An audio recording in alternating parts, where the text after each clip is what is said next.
What's going on, ladies and gentlemen? So what we're looking at right here is going to be Team Rice at Team Irvin. Obviously, that's the Pro Bowl coming Sunday, January 31st. For all these other games that have been played, from the wild card to the divisional to the current one I'm about to do right now, which is the conference championships, you go ahead and check it out on YouTube right here at GmiasWorld under NFL Commentary, or just download it for free on your iTunes or Android phone, whichever way you want to do it. It's all free. The description is in. You can get all the information in the description box where you can get that, and it's available worldwide, so don't worry about anything like that, and it's all free. We're gonna go ahead and jump into this conference championship games. Sunday, January 24th, 2016. The Patriots at the Broncos was the first game. Let me just be very clear about this. I've stated this early on in the season. You guys can go back to my first week's recap where I said when the NFL pushed back the extra point to the 33-yard line, that we were going to see what the kickers were made of. And these kickers are bum burger businesses. Pretty much Gostkowski, or whatever his name is from the Patriots, the kicker, that one extra point made the Pats have to go for two, which I believe had a continuous astounding effect on the game throughout, because we all know that there was no offensive line for Tom Brady. Tom Brady was out there by himself with the Holy Ghost and probably, somebody else, one of the Casper the Friendly Ghost, the Holy Ghost, any kind of thing that was see-through. Von Miller and DeMarcus Ware were back there like, yo, what's up? As soon as he hiked the ball. So, pretty much we knew what was going to be coming for it. Either way, because of history, we thought that Tom Brady would somehow be, spectacular and be able to do it without the O-line. It wasn't the case. The pressure was just too much. The Broncos defense deserves so much credit because even with the Seahawks defense, they weren't able to get to Tom Brady and hit him as much. You know what I'm saying? Like, they were able to get him, whatever. I haven't seen him get pressure that much since the Super Bowl with the Giants.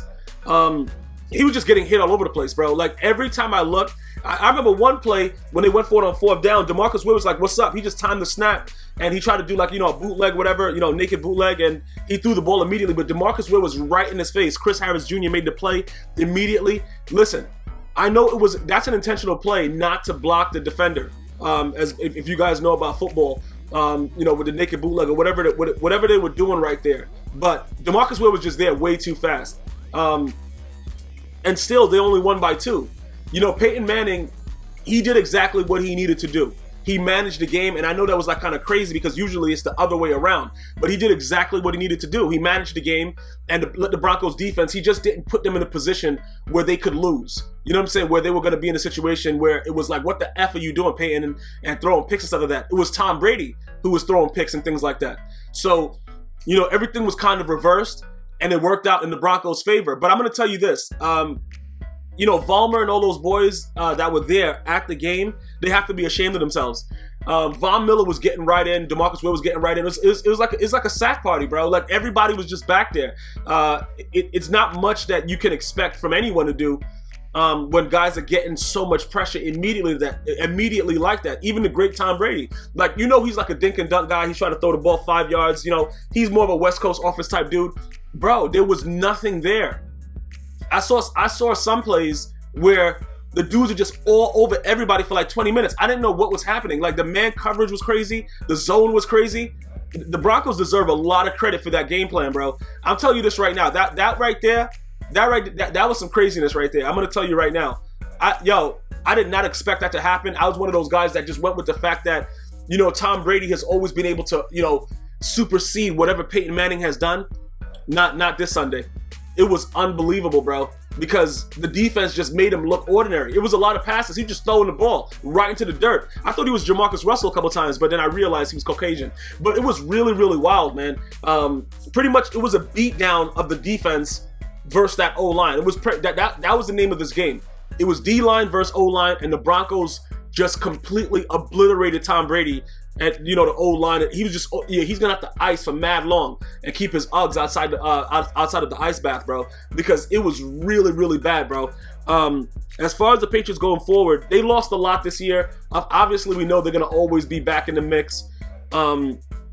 So I can't really be, shocked that they lost like that because the D-line was always in the backfield. But I can tell you this much: if I were a Patriots fan, I can't be upset because the game was 2018. And it was just an imaginary offensive line out there. There was nobody there. All these guys supposed to be Pro Bowlers, Vollmer, the other idiot on the other side. It was bad, bro. It was really, really bad what happened. And I can't really be mad about it. You know what I'm saying? I can't sit here and say, yeah, bro, blah, blah, blah, Tom Brady sucks. I can't say that. You guys know I'm honest. Tom Brady made some horrible throws, bro. Like I said, a couple of times I thought he was Jamarcus Russell. But when that pressure's coming to when you're getting hit like that, from behind, sideways, in the butt, like, bro, he was just getting everywhere, bro. He was just getting it everywhere. And like I said, man, I don't know how many more years he has left, because the more people start to watch the blueprint and get pressure, this Broncos defense, DeMarcus Ware's old as hell, but he used to play ping pong with Jesus. But even without that, like, even if he leaves, if they they go into the Super Bowl, I'm gonna get to my predictions in a second, but I don't know what's gonna be the problem next year for the Patriots. If it's O-line, whatever, I know they're going to fix that in the offseason, but you still got the Steelers to deal with. If the Steelers are completely healthy, that's a problem. So I don't really know how long the Patriots have to last. Plus, we got the Bills. You got Rex Ryan and his brother. Obviously, Rex Ryan's not going to fire his brother, so it's going to be a whole, it's going to be complete turmoil in Buffalo. But you never know what might come out of that. You know what I'm saying, bro? Maybe them fighting each other might make their team better. I don't know. But you got those two idiot brothers over there. I don't know what's going to happen. The AFC is not guaranteed for anyone next year. Let's just be clear about that. This may be Peyton Manning's last year also. So, as far as going forward with the Patriots, do they have to make some moves? I think the O-line is just, it's just really, really bad. And the only reason that Tom Brady said he wanted to play so much longer was simply for the fact that he thought that people would block for him. Not that day. I don't know if he pissed them off. He probably banged one of their wives. I don't know what was going on, but they were just letting guys right in. And it was a complete catastrophe. But we'll see what happens in the Super Bowl with the Broncos. Congratulations to the Broncos, man. Everything, the whole story is just D-line versus O-line. That is it as far as it goes with the Broncos. Cardinals, the NFC Conference Championship. Cardinals at Panthers. Cardinals 15, Panthers 49. I don't want to say that I'm a psychic or a prophet or whatever like that, but I told you guys I got to go with the better quarterback, and I chose Cam Newton, and I explained that to you in my picks last week. Carson Palmer has been in the league, I believe, 13 years or something like that. He has always been a bum. It doesn't, you know what it is? He's like a broke down version of Peyton Manning as far as regular season goes. He's like throwing, he's always like a QBR, this and that. Bro, he's always been a bum. He's a Heisman Trophy winning bum. That's what he's been his whole career. This man has had so much talent around him. Let me just tell you something right now. When he was with the Cincinnati Bengals, TJ, who's your mama, Chad Ochocinco, he had a lot of weapons there. They had a decent running back there too. And he did everything he had to do regular season, whatever, was always all good, throwing whatever. Whenever the playoffs came, this man will just shrivel up like a man's penile in the winter. This guy is a joke, and I told you guys that. I even on Twitter put out a poll. How many picks would he throw? 2 or more? 1, because I knew he was going to throw a lot of picks. This guy is awful. Carson Palmer's god-awful. And I'm saying that to try to help the Cardinals fans. Like, Bruce Arians believes in him. I don't know how. You know what it is? It's funny because we as spectators, we see what these players are a lot faster than the coaches do. And I don't even know if that's the point, or if the coaches are trying to believe that these players can do things. But Carson Palmer is a bum, and he's been a bum for a very long time. And it comes down, like how we look at Peyton Manning, and he was always spectacular, him and Reggie Wayne, all that stuff like that. And, in the past, the Patriots are always in his ass in the playoffs. He barely got that one Super Bowl. I don't know what happened. The Patriots were up by 17 at the half. I don't know what, if it was some kind of buy-off or whatever. I don't know, but it was crazy. I never seen a collapse like that before, ever. But regardless of the situation, he's like a bum. He's like a broke down, illegally manufactured duplicate that's not of the proper level of Peyton Manning, Carson Palmer. He's a joke. He went out there and he was just sitting down getting warm as he's throwing picks. They kept on giving him more blankets, more jackets and stuff like that to stay warm on the sideline. He was always warm. The guy was barely out on the field. He's a bum. Look, if anybody was talking, listen, David Johnson is a stud.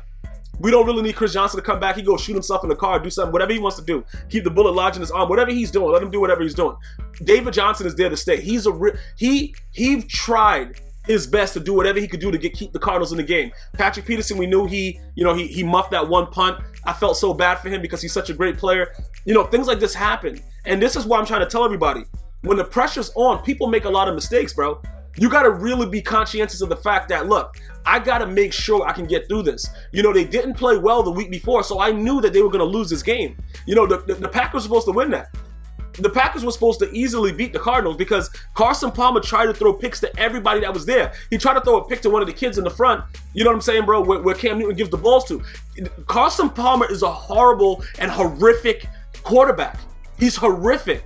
He's in my little shit tub with the rest of the kickers of the NFL that cost all these teams the games this year. Like, he's that bad. He's a bum when it counts the most. And that's the guy that you hate. Because as bad as the O-line was with the Patriots, Grunt made a hell of a catch. Tom Brady had no time. He threw it up. He threw it up several times, but he threw it in a position where his guys can make a play with no offensive line. The Panthers have a very solid rush, but Carson Palmer had time in the pocket. He just kept on throwing the ball right to the damn safety. What was that dude's name? Was it Coleman? This dude is a bum. Carson Palmer is a bum. I don't know if I could say that enough. I was just sitting there screaming at my TV like, bro, this guy is so damn garbage. Why is he out there? Bench him. And that's another thing. I think coaches have to start to be more responsible for not benching players that are playing very horribly and costing the team. I think that more coaches need to say, you know what? It's not your day today. If we're going to lose, let's lose, you know, with me making a decision as the head man. Because if you take Carson Palmer out the game and you change it up a little bit, the Cardinals probably still lose, but all these interceptions are not made. So you give them a chance to do something else. Coaches have to start to do that, especially with guys like Carson Palmer. Carson Palmer has a history of doing this. He has a history of doing this. This man does not care. This man is a bum. Point blank, period. Let's give a special shout out to Josh Norman, though. He did shut down Michael Floyd completely until the end of the game when it was garbage time. He'd be like, go ahead, just catch a ball, whatever. Josh Norman is playing out of his mind. Congratulations to that young man. I wish him nothing but the best. Let's get over to the Panthers side right now. Panthers have been completely dominant, both defensively and offensively. Thomas Davis is injured. I don't know what happened with his elbow, whatever. You know, the tight end, whatever his name is, Wells, he just jumped into him like a damn aborigine. I don't know what he was doing. What was he, a hyena? I don't know. He just did a dumbass jump move, and I don't know what happened with that. But you know, he injured Thomas Davis, but Kuechly's still there. And Kuechly's the key right there. He's the heart and soul of that defense. Josh Norman takes care of his business. You know, Cam Newton has just been unbelievable. Remember that drive where he just ran the ball twice and just scored? He's just such a glitch, bro. He's just too much. Like, bro, I've been waiting for this man to do this in the NFL for so many years. I've been so hard on him in the past NFL recaps of previous years because I knew this is what he was capable of, man. And when I see a young man, no matter who he is, when you see a young man that has so much potential and he's just not tapping into it, you get frustrated. And I was so frustrated. And he hasn't even tapped his major potential yet. And he's playing out of his mind, man. Out of his mind. And I'm just so happy for him, his family, and everything like that, for all the trials and tribulations that this man went through. It wasn't an easy road, but he kept with it. You know what I'm saying? People think that he just came out of nowhere and was at Auburn. Go do your history and research and check it out. This man went through a lot of stuff, man, and he's overcome all of it. And, you know, I'm just so happy for him overall, man. Teddy Ginn is a bum, but he made that nice little reverse play, scored. Other than that, they didn't really need him out there, but his speed is something that's very, very scary, and that also helped. You know, obviously we know that Teddy Ginn had Patrick Peterson like turning around and doing stuff because he didn't know if he was going to beat him over the top. He had that nice little curl route where they needed the first down.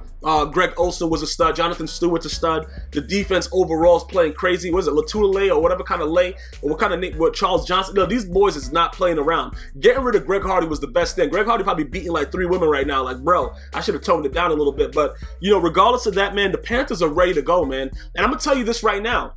The Panthers defense is similar to the Broncos defense without, you know, the edge rush. You know what I'm saying? Like, they have a very, very, I would say that they have a more, actually, no, they're probably more, I think they're completely similar. You know, Chris Harris Jr. to leave, they're probably similar. They're probably really, really similar in the secondary. I would give the edge to the Broncos D-line rush, though, over the Panthers D-line rush. But either way, I'm going to go ahead and give you my prediction right now. I expect the Panthers to beat the hell out of the Broncos. Just simply for the fact that it's too much to watch. I know that they're fast. I know that the D-line is fast, but how do you stop a fast defense? Zone reads. And that's what the Panthers do. So you can rush as fast as you want. Von Miller and DeMarcus Ware, who's going to have the ball? That's the thing about it. And that's what people have to understand. And, you know, not even that. Cam Newton, I just believe that he's primed, and I just believe that it's his year. Because when everybody doubts you so much and expects you to fail, and you turn around and you start doing this, you no longer feed off anybody's emotion but your own. And that's the hardest thing to do. Because when all the chips are down and you find a way to do it and it's continuous doubt and you have to motivate yourself without their motivation now, because you start to do something that they say they weren't going to do, and now everybody jumps on the bandwagon. You don't care about the bandwagon. You already lit the bandwagon on fire and everybody's blowing up. You still using your, you know what I'm saying? It's still your same motivation to continue to prove everybody wrong. So that's your focus. That's where you're going with it. And that's where I believe the Panthers are headed. And I think that Cam Newton right now, as a leader, has become something that a lot of people just didn't see. And I've been saying that he was capable of it. He just wasn't able to do it because there was something holding him back. And I don't know what happened. I can't tell you what happened. Maybe Greg Hardy, he slapped a couple of women and they're like, yo, you got to get rid of him and I'll be better. I don't know what happened. But Cam Newton has become something that the NFL has never seen in a quarterback. His body, the way that he's able to do what he does, has never before been seen in this game. It's unbelievable. And I warn you guys, before you bet whatever you do, whatever like that, just understand something. The biggest difference is the quarterbacks. Peyton Manning is not the old Peyton Manning. He's a game manager now. Okay? You start throwing that ball deep, you getting picked, Peyton. Peyton gonna play smart. He gonna run the ball, do what he gotta do, and rely on the defense. But that defense can't do the same thing with that read option. I'm telling you, as somebody who has played football, when that quarterback is holding it, you don't know who's going with it or whatever, and then your assignment is the quarterback, but then the running back gets it, and then it's all confusion, a couple of those things are gonna happen. Keep in mind what made the Seattle Seahawks very dangerous when they won the Super Bowl. And that's what I'm gonna go with the Packers beating the Broncos in the Super Bowl. As far as the Pro Bowl, I don't know if I'm going to watch this garbage because it's, Irvin might be smoking crack on the sideline. I don't know what's going to happen, but I may tune in and see what's going on. I'm not going to do any recaps or anything like that for the Pro Bowl, but you will get a last GmiasWorld recap for the Super Bowl, and it will be very, very exciting. And I just hope that you guys subscribe and you subscribe and you download it for free on iTunes and Android, GmiasWorld Podcast. Obviously, with the Android, it's available inside the Podcast Source app. iTunes, I'm completely right with them. You can just go there, go to iTunes Podcast and type in GmiasWorld Podcast. It'll pop up. And that's where we are with that. But I'm going to tell you this right now, guys. This Super Bowl is going to be very, very exciting for the wrong reasons. Because Peyton Manning is probably going to have his neck re-injured again. And I don't like to, wish bad things on anybody, but the Panthers' defense is very, very dangerous. And a lot of their heat comes right up the middle with Latulele or whatever kind of Taylor he is. So guys need to understand that and be very, very cognizant of that. Cam Newton now, with the speed rush, he can do other things that Tom Brady can't. Just keep that in mind. Hopefully you guys enjoyed this recap. I'll see you guys after the Super Bowl. Until next time, one love.